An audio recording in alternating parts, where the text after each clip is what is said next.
Good morning, ladies and gentlemen. Welcome to the Men's Chapter House.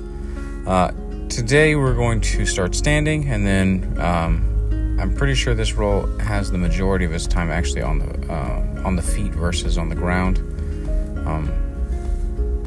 I'm a firm believer that if someone takes you down and doesn't have enough control on you to keep you down, then it doesn't really matter. You should always stand up, basically. If you want to stay connected to someone, then you should do so. If you don't, then don't.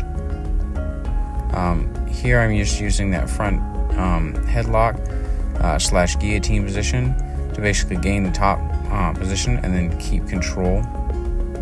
I'm not actually like squeezing here. I'm just kind of resting my head and resting on top of him.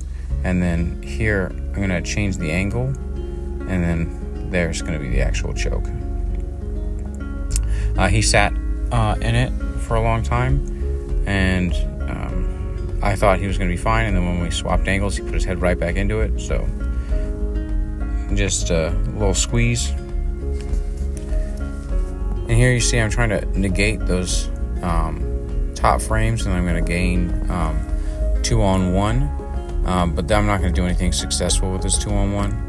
And he likes to do these like little leg trips and leg traps, which is actually like really good. Here I'm just driving forward on a head and arm trap, just basically drive someone down, and then if you still have it when you get to the ground, it's an easy submission most of the time. You just have to basically either get your hips away and get lower, or use your upper body to basically increase the amount of pressure that is on the neck and arm.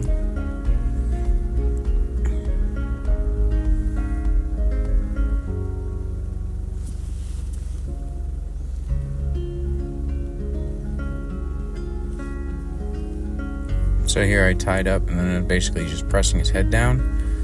When he changes levels, I work on getting back onto the inside position. I don't really care.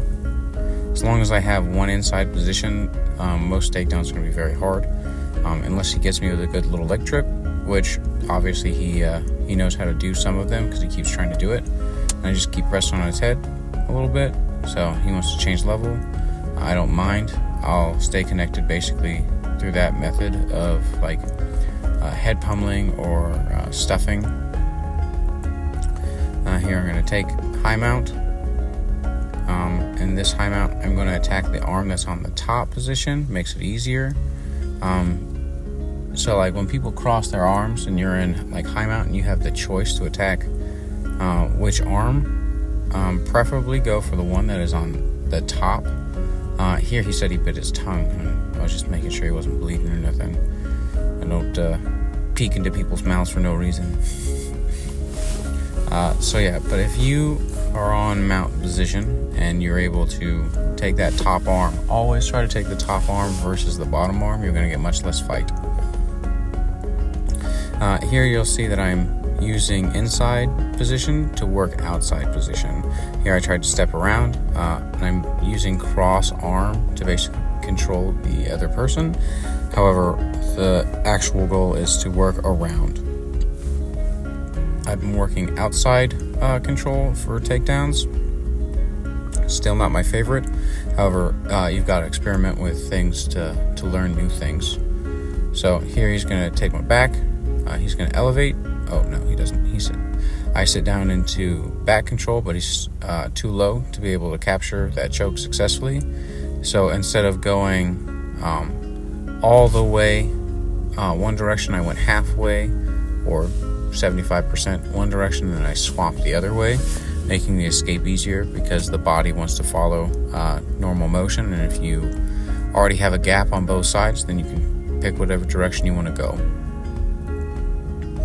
But anytime someone's trying to put a rear naked on you and you can get lower, typically that choke is not going to exist anymore because it's going to be way harder to get the angle.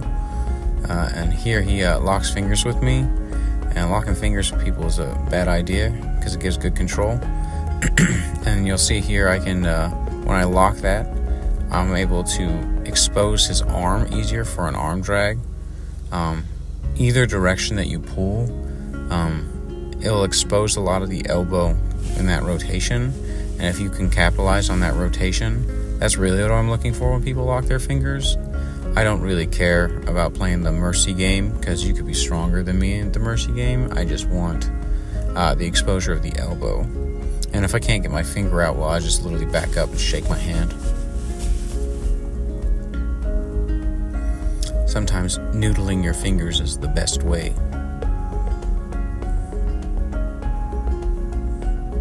Here you see I'm using a lot of that cross-face pressure to basically free my leg. I'm going to walk up, and here he's going to rotate me over because I use too much pressure. I'm not controlling my own weight.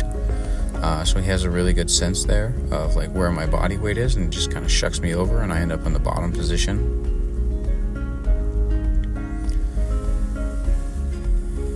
Unfortunately, you can't see a whole lot here.